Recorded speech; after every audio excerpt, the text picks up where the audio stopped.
அனைவருக்கும் வணக்கம். இது என்னோடய 2வது படம்.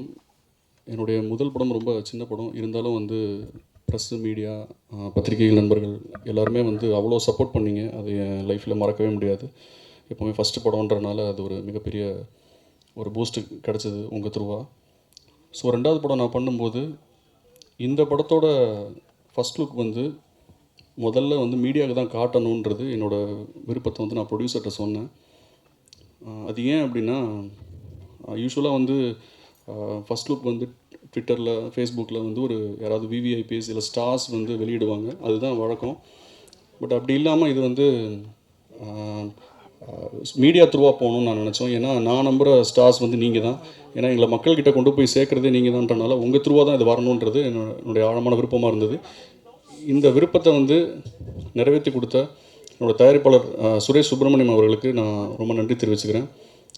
அவர் நிஜமாகவே வந்து ரொம்ப பேஷனேட்டான ஒரு ப்ரொடியூசர். அவர் ஒரு சினிமான்ற ஆர்ட் ஃபார்முக்கு ஜென்யூனாக என்ன தேவையோ அது மேக்கிங்கில் வந்து அதை அதை அது என்ன ப்ரொவைட் பண்ணால் அந்த மேக்கிங் வந்து ஜென்யூனாக வருமோ அதை வந்து கரெக்டாக பண்ணி கொடுத்த ஒரு மிக நல்ல சிறந்த தயாரிப்பாளர். ஒரு எல்லா டேரக்டருமே ஒரு ட்ரீம் ப்ரொடியூசர்னு சொல்லுவாங்க இல்லையா, இப்படி இருந்தால் ப்ரொடியூசர்ஸ் வந்து நம்ம நினச்சதை எடுக்கலான்னு சொல்லி. ஸோ அந்த மாதிரியான ஒரு ப்ரொடியூசர். அப்படிப்பட்ட ஒரு நல்ல ப்ரொடியூசரை எனக்கு அறிமுகம் செஞ்சு கொடுத்த என்னுடைய நண்பன் வந்து சதீஷ், சதீஷ், சினிமாவாலா பிக்சர்ஸ். சதீஷ் இல்லைனா ஆக்சுவலாக அந்த ப்ராஜெக்ட் ஸ்டார்ட் ஆகிருக்காது. ஏன்னா எங்களுக்கு மையப்புள்ளியே அவர் தான் இருந்தார். ஸோ அது மட்டும் இல்லை, நாங்கள் கதை எழுதி எல்லாம் ரெடி பண்ணதுக்கப்புறமா ராஜு தான் ஹீரோன்னு நாங்கள் முடிவு பண்ணதுக்கப்புறமா எங்களை ராஜுவே உள்ளே கொண்டு வந்தது சதீஷ் தான். So he is the project designer of the film தன் butter jam. And K V Durai, முக்கியமாக நான் மென்ஷன் பண்ணணுன்னா துரை வந்து டி கம்பெனி அவரோட முக்கியமான ஆள். ஏன்னா அவர் த்ரூவாக தான் வந்து ராஜு இந்த படத்துக்குள்ளே வந்தார். ராஜு கதை கேட்டுமே நம்பி ஒரு 2 மணி நேரம் கேட்ட உடனே நான் பண்ணுறேன்னு சொல்லிட்டார் அந்த படத்தை.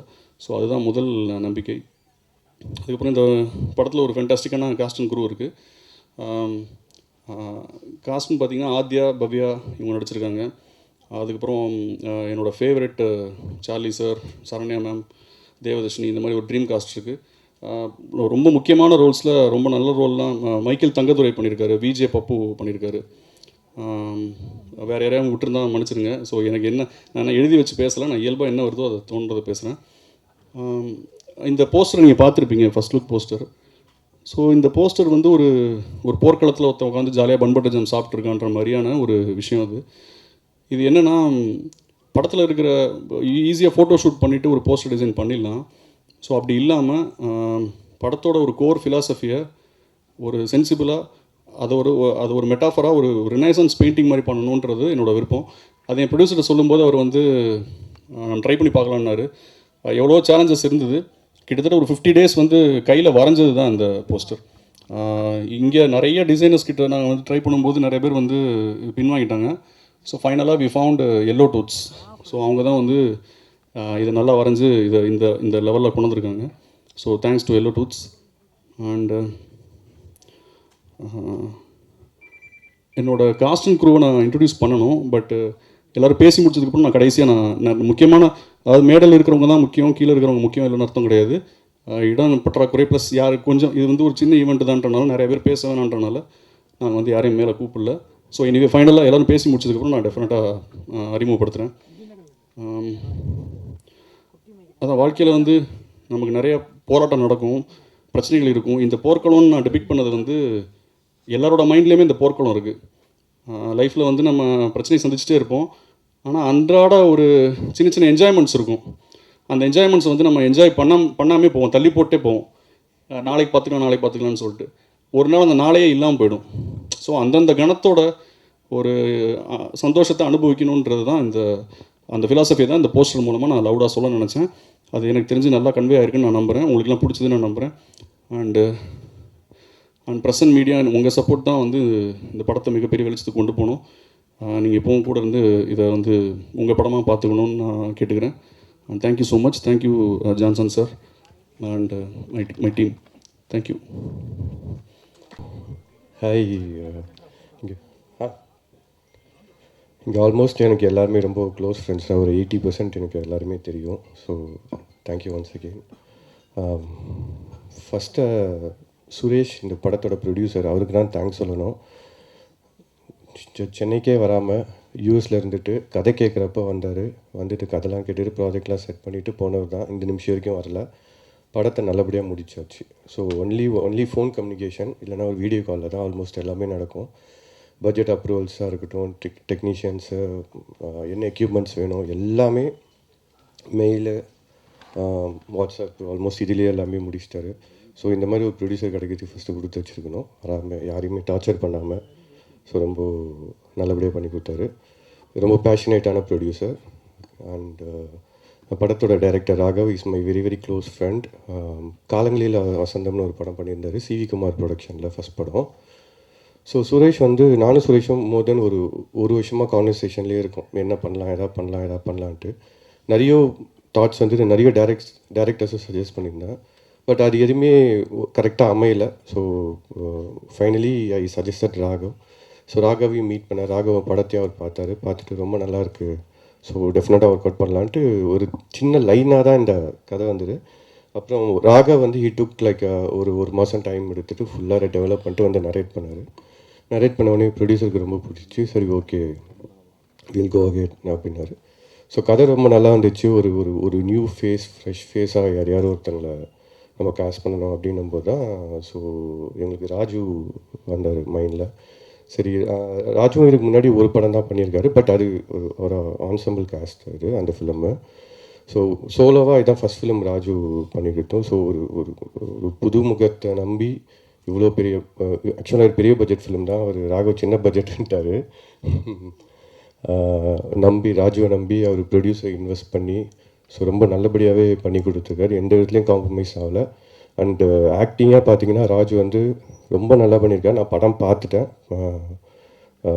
He is here to stay, welcome to கேட்டேன். நிறைய டவுட்ஸ் இருக்கும் ராஜுக்கு. அப்பப்போ கேட்டுகிட்டே இருப்பார், இது எப்படி ஒர்க் ஆகும்.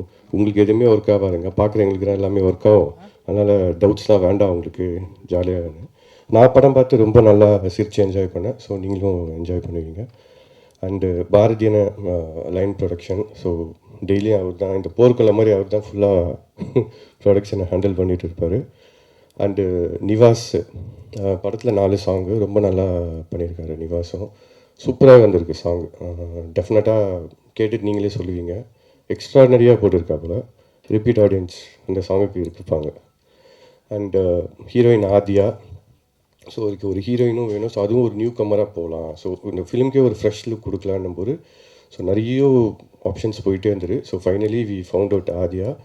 அண்ட் அவங்களும் ப்ராப்பராக okay, she's from Kerala basically. So அவங்க வந்து ஒரு ஆடிஷன் பண்ணி அதுக்கப்புறம் டேரக்டரை பார்த்துட்டு ஓகே இவங்களை ஃபிக்ஸ் பண்ணலாம் அப்படின்ட்டு ஃபிக்ஸ் பண்ணிட்டு so that's how Adhia entered இந்த ஃபிலிம். ஸோ இங்கே எல்லா மைக்கேல் பண்ணியிருக்காரு, விஜய் பப்பு, இன்னும் நிறைய பேர் பண்ணியிருக்காங்க. கொஞ்சம் சர்ப்ரைஸ்லாம் இருக்குது படத்தில். ஸோ எல்லாருமே வந்து ஒரு ஜஸ்ட் ஒரு ஆக்டராக வந்து பண்ணாமல் எல்லாமே வந்து ஒரு ஃப்ரெண்ட்ஸ் அண்ட் ஃபேமிலி மாதிரி எல்லாருமே இருக்கும். செட்டுக்கு வந்தாலுமே ஜாலியாக தான் இருக்கும் எப்போவுமே. அண்டு கேமராமேன் பாபு, அவர் ஜீரோன்னு ஒரு ஃபிலிம் பண்ணியிருக்காரு, அவரும் ரொம்ப நல்லா பண்ணியிருக்காரு. ஸோ ஆல்மோஸ்ட் எடிட்டிங்காக இருக்கட்டும், ஜான் அவரும் ரொம்ப நல்லா மெனக்கெட்டு பண்ணியிருக்காரு. அந்த படத்தை வேறு ஒரு வேர்ஷனில் காட்டணும் அப்படின்றதுக்காக has given his efforts. And I like to thank the assistant directors, associates எல்லாமே. ரொம்ப நல்ல படம். நீங்கள் தான் வந்து எல்லா நல்ல படமும் நெக்ஸ்ட் லெவலுக்கு கொண்டு போவீங்க. ஸோ இந்த படமும் நீங்கள் கொண்டு போவீங்க நம்புகிறேன். So bun butter jam is all yours from now on. Okay, almost coffee ready ஆகிட்டு இருக்குது. இன்னும் கொஞ்சம் நாளில் இப்போ அடுத்து சாங்ஸு, டீசர்ஸ் எல்லாமே 1 by 1 விட்டுருப்போம். எல்லாமே ரொம்ப நல்லாயிருக்கும், ஃப்ரெஷ்ஷாக இருக்கும். You will get entertain for sure. Okay, thank you. யாரும் மிஸ் பண்ணியிருந்தா சாரி.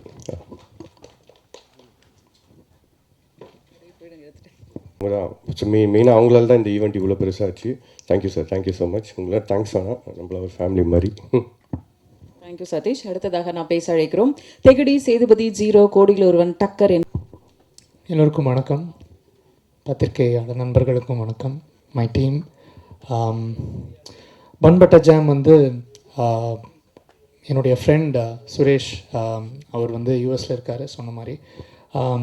அவரோட ஐடியாலையும் சதீஷ் அண்ணா, அவர் வந்து because is like a brother for me, known for 10 years. So இவங்களோட ஒரு ஐடியாலஜியில் தான் இந்த ஹோல் ப்ராஜெக்டே ஆரம்பிச்சது. அப்படி தான் ராகவ் உள்ளே வந்தார். ராகவ், அப்புறம் இந்த whole team, Raju, Adhya, Babu sir cameraman, editor John, Michael எல்லாருமே உள்ளே வந்தது இந்த ப்ராஜெக்டுள்ள. ஸோ இந்த படத்தில் ஒரு 5 சாங்ஸ் இந்த படத்தில். எல்லாமே இது ஒரு யூத்ஃபுல்லான ஒரு என்டர்டெய்னர். ஆக்சுவலி எனக்கு அந்த மாதிரி ஒரு படம் பண்ணணுன்ற ரொம்ப ஆசை. ஸோ ஜாலியாக ஒரு ஃபன் லவ்விங்க ஒரு 2.5 hours நீங்கள் வந்து உள்ளே வந்து பார்த்துட்டு போகும்போது ஒரு ஒரு ஃபீல் குட் ஃபிலிம் இது ஆக்சுவலி. என்னுடைய டைரக்டர் பற்றி நான் கண்டிப்பாக சொன்னேன், ராகவ். நாங்கள் பெருசாக வந்து கம்போசிங்னால் வந்து பெருசாக ரொம்ப சீரியஸாலாம் உட்காந்ததே இல்லை. ஃபன்னாக ஒரு விஷயம் ஆரம்பிக்கும் போது எல்லாமே எங்களுக்கே ரொம்ப ஆச்சரியமாக நல்ல பாடல்கள் வந்திருக்குன்னு நாங்கள் நம்புகிறோம். நீங்கள் கேட்டுட்டு சொல்லுங்கள். Raju is a wonderful actor. இந்த படம் பார்க்கும்போது உங்கள் எல்லாருக்கும் தெரியும் அவரோட டேலண்ட் என்னதுன்றது. நான் அதை ரொம்ப நம்புகிறேன். He is here to stay actually. அவருடைய தாட் ப்ராசஸ் அவர் because he himself as a டைரக்டர்ன்றனால வந்து அவருக்கு ஒரு ஆக்டிங் ஒரு விஷயங்கிறத போது வந்து எல்லோரையும் ரசிக்கக்கூடிய ஒரு விஷயமாக கண்டிப்பாக நடிச்சிருக்கார் அந்த படத்தில். அதை நான் படம் பார்த்துட்டு சொல்கிறேன். அண்ட் சினிமாட்டோகிராஃபர் பாபு சார், நானும் அவரும் ஜீரோன்னு ஒரு படம் சேர்ந்து பண்ணினோம். அந்த படத்துக்கு அப்புறம் வந்து இப்போது அவரோட டேலண்ட் வந்து இன்னும் very very such a great cameraman, ஒரு ஏஸ்தட்டிக்கான ஒரு கேமராமேன். இந்த படத்தில் அவரோட ஒர்க் வந்து தனித்து நிற்கும்ன்றது நான் நம்புகிறேன். Thank you Babu sir. And John my editor, யாதும் ஊரே யாவரும் கேடின்னு ஒரு படத்தில் அவரோட நான் ஒர்க் பண்ணேன், விஜய் சேதுபதி சார் படத்தில். இந்த படத்தில் வந்து அவர் எடிட்டிங் பண்ணியிருக்காருன்றது ரொம்ப ரொம்ப ஹாப்பியான ஒரு விஷயம். Thank you John sir. மொத்தமாக இந்த team Aadhya, welcome to bun butter jam. So நீங்கள் நடித்ததையும் பார்த்து ரொம்ப நல்லாயிருக்கு. ஹோல் படமும் நல்லா வந்திருக்குன்னு நம்புகிறோம். ஸோ ரொம்ப பேச விரும்பலை. நல்ல பாட்டும் நல்ல படமும் வந்து தன்னால் அந்த ஆர்ட் நல்லா இருந்ததுன்னா தன்னால் அதுவே தேடிக்கும். ஸோ நீங்கள் எல்லோரும் பார்த்து எங்களுக்கு சப்போர்ட் பண்ணுறதுக்கு தாழ்மையோடு கேட்டுக்கிறேன். நன்றி, வணக்கம், தேங்க்யூ.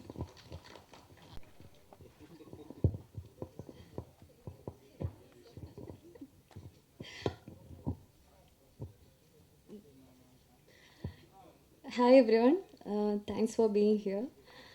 பன் பட்டர் ஜாம் இந்த படத்தோட கதையை ஃபஸ்ட்டு கேட்கும்போதே எனக்கு ரொம்பவே பிடிச்சிருந்துச்சு. ஏன்னா இங்கேயா ஓகே ஓகே அப்போது சில படத்தோட கதைகள் கேட்கும்போது ஓகே கதை நல்லா இருக்கா, கேரக்டர் நல்லா இருக்கா அதை பார்த்து தான் பண்ணுவோம். ஸோ பட் இந்த படத்தோட கதையை ராகவ் சார் சொல்லும்போது என் லைஃபோட நிறைய விஷயத்தோட கனெக்டாக இருந்துச்சு. நான் அப்போவே சொன்னேன், சார் எனக்கு இந்த படம் நிறைய கனெக்டாக இருக்குது. ஸோ நான் இந்த கதைக்கு ஆப்டாக இருந்துச்சுன்னா கண்டிப்பாக பண்ணணும்னு ஆசைப்பட்றேன்னு சொன்னேன். ஸோ கொஞ்சம் டேஸ்க்கு அப்புறம் அவங்க வந்து லைக் செலக்டட்னு சொன்னாங்க. அப்போது ரொம்ப ஹாப்பியாக இருந்துச்சு. ஏன்னா நம்மளுக்கு கனெக்ட் ஆகிற மாதிரி ஒரு படம் பண்ணுறது ரொம்ப பெரிய விஷயம். ஸோ அந்த விதத்தில் thank you so much Raghav sir for selecting me for this project. He is a good friend of mine. அப்புறம் Suresh sir, thank you so much Suresh sir. அவர் இங்கே இல்லை, but we all miss you sir.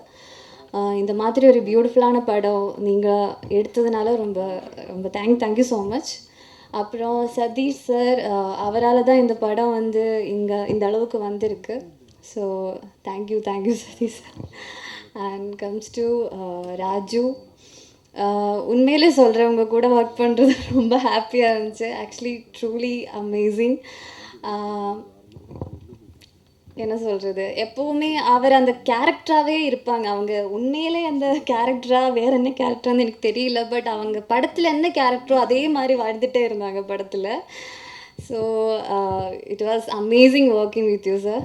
And இந்த படத்தோட கேமராமேன் பாபு சார் எங்களை எல்லாருமே ரொம்ப பியூட்டிஃபுல்லாக காட்டியிருந்தாங்க. Thank you sir, thank you so much. அப்புறம் இந்த படத்தில் வந்து ஒரு வைப்ரண்டான ஒரு காஸ்ட் இருக்குது. பவ்யா, மைக்கேல், அப்புறம் Saranya ma'am, Devadarshini ma'am, Charles sir, அப்படி சொல்லிட்டு எல்லாருமே அவங்கவுங்க கேரக்டர் ரொம்ப பியூட்டிஃபுல்லாக பண்ணியிருந்தாங்க. அப்புறம் a big thanks to the entire crew of PBJ, managers Bharathi sir, Ganesh sir, and the technicians, ADs, Guru அண்ணா, எல்லாருக்குமே ரொம்ப தேங்க்ஸ். அப்புறம் இந்த படம் கூடிய சீக்கிரமே தியேட்டரில் வருவாங்க. நீங்கள் எல்லாருடைய சப்போர்ட் தேவை, கண்டிப்பாக சப்போர்ட் பண்ணுங்கள். Thank you so much.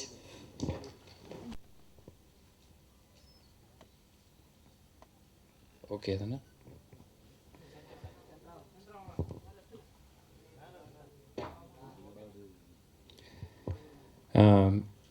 இது எனக்கு முதல் முறை நான் வந்து ஒரு லீட் ஆக்டராக நடித்து அதோட ப்ரெஸ் மீட் வந்து எனக்கு ரொம்ப புதுசு. ஏதாவது தப்பாக பேசினா மன்னிச்சுக்கோங்க. 1-2 பதட்டத்தில் ஏதாவது மாற்றி கீத்தி ஏதாவது சொல்லிட்டேன்னா மன்னிச்சிருங்க. முதலாவதாக இங்கே வந்திருக்கிற பத்திரிகை ஊடகம் துறை நண்பர்கள் பெரியவங்க இங்கே வந்திருக்கிற எல்லாருக்குமே பெரிய வணக்கம்.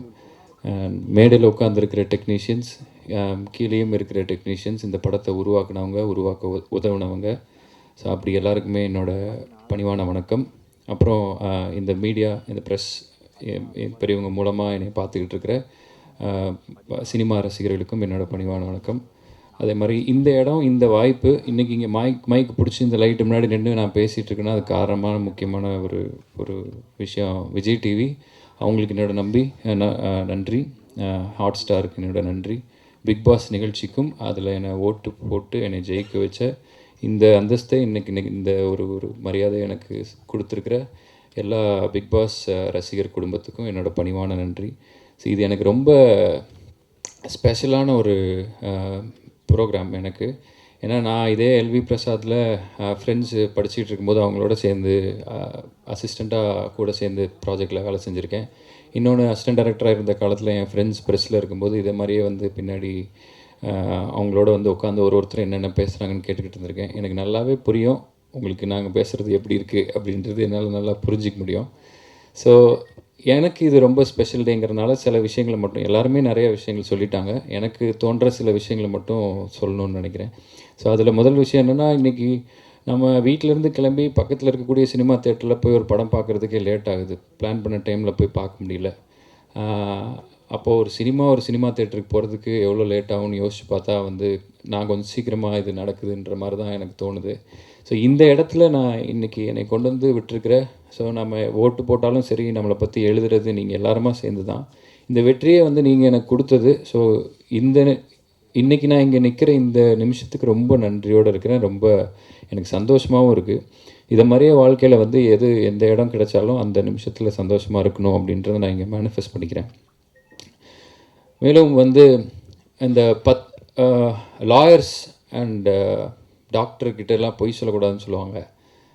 வந்து எனக்கு பர்சனலாக ஒன்று, இந்த ப்ரெஸ்ஸுக்கிட்டையும் பொய் சொல்லக்கூடாது அப்படின்றது நான் ஃபாலோ பண்ணணும்னு ட்ரை பண்ணுறேன், நினைக்கிறேன். ஏன்னா எங்கேயாச்சும் ஒன்று சொல்லி வேறு எங்கேயாவது ஒன்று சொன்னால் மாட்டி பிடிச்சி ஆட்டி வெளுத்து விட்ருவாங்க. அதனாலேயே நமக்கு அதில் கொஞ்சம் பயம் ஜாஸ்தி. ஸோ அதனால் உங்ககிட்ட என் மனசில் என்ன இருக்கோ அதை நான் அப்படியே சொல்கிறேன். ஸோ அது வந்து ரொம்ப மேடை அலங்காரத்துக்கு சிலது சேர்த்து சொல்லலாம் கூட, ஏதாவது தப்பாக இருந்தால் மன்னிச்சுக்கோங்க. ஸோ இது வந்து பிக் பாஸை விட்டு வெளியில் வந்தபோது என்னோடய மைண்ட் செட் எப்படி இருந்துச்சுன்னா, நான் ஒரு காலத்தில் வாய்ப்பு தேடி இதே இடத்துல அட்ரஸ் கார்த்திக்னு ஒருத்தர் இருப்பார். ஒரு பெரிய 1 கேர் நோட்டில் ஒரு பேப்பரில் எங்கெங்கே ஆடிஷன் நடக்குதுன்னு எழுதி கொடுத்துருப்பாங்க. ஸோ நான் ஒரு 100 ரூபாய்க்கு பெட்ரோல் போட்டுட்டு தெருவாக போய் இருக்கிற எல்லா ஆஃபீஸ்லேயும் என்னோடய ஃபோட்டோஸ்லாம் கொடுத்துருக்கேன். அப்படி இருந்த எனக்கு வந்து பிக் பாஸில் ஒரு வெற்றி வந்த பிறகு கதை சொல்கிறேன் கேட்குறீங்களான்னு சொல்கிறது வந்து எனக்கெல்லாம் ரொம்ப டூ மச். ஸோ அப்போ ஒரு கதையை கேட்டு அதில் குறை நிறைகளெல்லாம் சொல்லணும் அப்படின்றது என்னோடய இது கிடையாது. வர்ற வாய்ப்பு ஒன்று எனக்கு தேவதை மாதிரி. ஸோ அதனால் எந்த தேவதை கை கொடுத்தாலும் அந்த தேவதை கையை இருக்க பிடிச்சிக்கிட்டு அப்படியே வந்துடணுன்றது என்னோடய யோசனையாக இருந்தது. ஆனால் ஏதோ ஒரு விஷயம் பண்ணும்போது நிறைய பேர் இதுக்கு முன்னாடி இதில் அனுபவம் இருந்தவங்க நிறைய விஷயங்களை சொல்லுவாங்க. நீங்கள் த்ரில்லர் பண்ணுங்கள், உங்கள் கண்ணுக்கு நீங்கள் வில்லன் பண்ணுங்கள், நீங்கள் வந்து காமெடி பண்ணுங்கள், இல்லை நீங்கள் எது பண்ணுங்கன்னு சொல்லி என்ன பண்ணுறதுன்னு தெரியாமல் ஒரு 1.5 வருஷம் சுற்றி நானாக ஒரு கதை பண்ணுறேன்னு சொல்லி போய் அப்புறம் என் வீட்லேயே எனக்கு அடையாளம் தெரியாமல் மூஞ்சியில் தாடி கிடியெல்லாம் வளர்ந்து, ஸோ அதுக்கப்புறம் ஒரு சிம்பிளாக நம்மளை ரசிகர்களுக்கு எப்படி பிடிக்கும், பார்க்குறவங்க நம்மக்கிட்ட என்ன எக்ஸ்பெக்ட் பண்ணுறாங்கன்றதை நான் புரிஞ்சுக்கிட்டு அதுக்கேற்ற மாதிரியான ஒரு படம் தான் இந்த படம். ஆனால் யாருக்கு பிடிக்கணும் அப்படின்றத நான் நினச்சிக்கிட்டேங்கன்னா, ஒரு சில பேர் வந்து பியூர் சினிமாவை பண்ணுங்கள், சினிமாவில் இருக்கிற ஆளுங்களுக்கு பிடிக்கணும், அப்போ தான் வந்து நிற்க முடியும் அப்படின்னாங்க. ஒரு சில பேர் வந்து ஃபேமிலிக்கு பிடிக்கணும், இன்னொரு சில பேர் குழந்தைகளுக்கு கண்டிப்பாக பிடிக்கணும்னா, யாருக்கு பிடிக்குன்றது யார் கையிலையுமே இல்லை.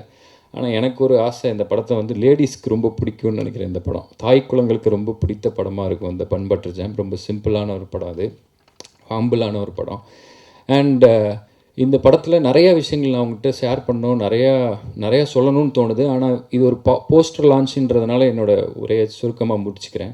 என்னென்னா, இன்றைக்கி நிறையா டெக்னாலஜி வளர்ந்துருச்சு. இப்போ நீங்கள் என்ன மாதிரியான ஒரு போஸ்டர் வேணும் அப்படின்றதுக்கு ஒரு சின்ன சென்டென்ஸில் நீங்கள் ஏஐக்கு ஒரு ப்ராம்ப்ட் கொடுத்தீங்கன்னா உங்களுக்கு அப்படியே அது க்ரியேட் பண்ணி அல்ட்ரா ரியலாக ஏதோ ஒன்று கொடுக்குது.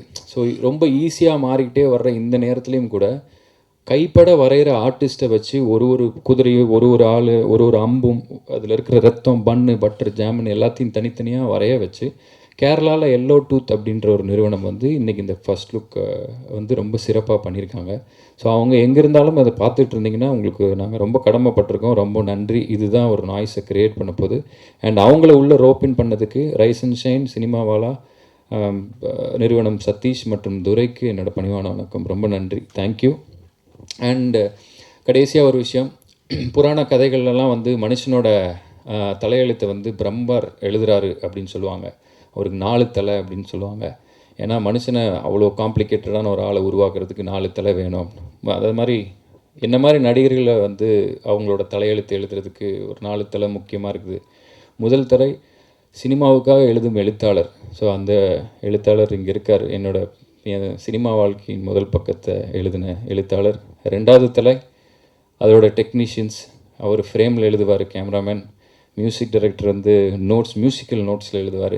எடிட்டர் எழுதுனது பூரா கட் பண்ணி எரிஞ்சிருவார். அந்த மாதிரி 2nd தலை வந்து டெக்னீஷியன்ஸ். 3வது தலை அப்படின்றது வந்து நீங்கள் தான். நீங்கள் எழுதுறது தான் என் தலையெழுத்தில் அது கொஞ்சம் பார்த்து கரெக்ட் பண்ணி நீங்கள் எழுதுறது. 4வது தலை மக்கள். நீங்கள் என்ன எழுதுறீங்களோ அதை பார்த்து படித்து அவங்க மீண்டும் ஒன்று எழுதுவாங்க. ஸோ கொஞ்சம் பார்த்து செய்யுங்க தலை. Thank you so much.